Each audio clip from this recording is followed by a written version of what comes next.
Okay, so in the follow-up questions to review question 8, we're looking at this sort of more of a quantitative analysis of this question, given that we have the grams of the gas used and we have some values of the volume, and you're given that P1 is equal to 1 atmosphere. So I'll just cover up the previous question here on question 8 so we can still see the processes on the graph here. So what I've done here is I've labelled the axis, the volume axis is where 50 will represent V, 100 will represent 2V, 100 will represent 3V, and this will make sense if we begin to describe changes in thermal energy and the work done in terms of PVs, and that is possible, and that will make our lives a lot easier than to figure out the temperatures at each point and doing several calculations. So let's first figure out the change in thermal energy, and the change in the thermal energy for process X and process Y will be the same because both processes are on the same gas, both have the same initial state at point 1, both have the same final state at point 2, so change in thermal energy of X equals the change in thermal energy of Y. So make sure you can see this, so delta ETH X is equal to delta ETH Y. Again, both have the same initial and final state. So we can, for closed containers, we can describe the change in the thermal energy as 3 halves N or delta T. And this N or delta T quantity is going to be related to the change in the PV value. So the change in the thermal energy can be written as 3 halves P final V final minus P initial V initial. So that would be N or T final will be equivalent to this quantity, N or T initial will be equal to this quantity. And you take out the 3 halves common factor. So if we think about this P being the one value of P and the 100 being a value of 2V, we can describe this in terms of a PV and then figure out the quantitative value at the end. So delta E thermal is 3 halves. The final pressure is 2P. The initial, the final volume is 2V, so this would be 4 PVs, and our initial state here is a pressure P and a volume of 2V, so that's 2 PVs, so my delta E thermal will be equal to 3 halves times 2 PV, and then those 2's will cancel to give us 3 PVs. So if you use initial pressure that was given in the follow-up question, of 1 atmosphere, and this V here where I've defined this V as 50 cm cubed, don't forget to convert, then our delta E thermal is equal to 3 times 101.3 by 10 to the 3 pascals times the volume of 50 by 10 to the minus 6 meters cubed. That's how you convert from cm cubed to meter cubed. Divide by 1,000,000 or multiply by 10 to the minus 6, it's the same thing. And that should give you around something like 15-ish. Just double check. So it should be 15.2 joules.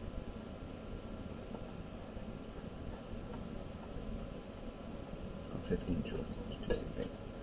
So that's the change in the thermal energy for both processes X and process Y, because again, same initial state, same final state. And the change, this confirms a previous think back to review question 7. Change in thermal energy is definitely positive. It's going to a higher temperature, so there must be a positive change in the thermal energy. Now if we want to figure out what the work done, we sort of done that in review question 8, where we talked about the area between, sort of in between these two lines for the work done, net work done from 1 to 2, and then the area from what in process Y, this sort of the area of these circles, and we referred in the sense that the area of this is equal to, if we again refer to these as P's, and the area of the small triangle, each of these small triangles will be half PV. So the work, I'll do the work done in process X is, it's net negative because the work done from 3 to 2 is more negative than the positive work done from 1 to 3. So we have negative 1/2 PV. So again, using our values that are defined in the question, That's the follow-up question. This should give you negative 1/2. Oh, sorry. Right, done the multiplication. So negative 2.5 joules per work x, net negative, which means that work done in process y is equal to a positive 2.5 joules, because again, same area underneath in the circles, represented by these circles, but the work done from 4 to 2 is more positive than the work done from 1 to 4. So if we define Q as delta E thermal minus the work, Q and X, again we have the same change in the thermal energy, minus the minus 2.5 joules. So that will give you, and we previously determined this Q was definitely positive. So since you have a positive change in the thermal energy and a negative amount of work done, Q must be positive. And this is the 17.7, let's say 18 joules. And that confirms our answer to question 7. Question 7, that the energy so the heat transfer is definitely positive. Now in the review follow-up, it's a little more difficult to determine QY qualitatively. So for QY, delta E thermal minus the work, same equation, of course, that's from the first law of thermodynamics, but in process Y, the work done is positive. So you got a positive change in the thermal energy, and you have a positive amount of work done. So it's very different qualitative to figure out what is the value of Q, because you could have a lot of positive work done and a negative Q, and still have a positive change in thermal energy. And you could have two positive values, positive amount of work and a positive amount of Q will give you a positive change in thermal energy. So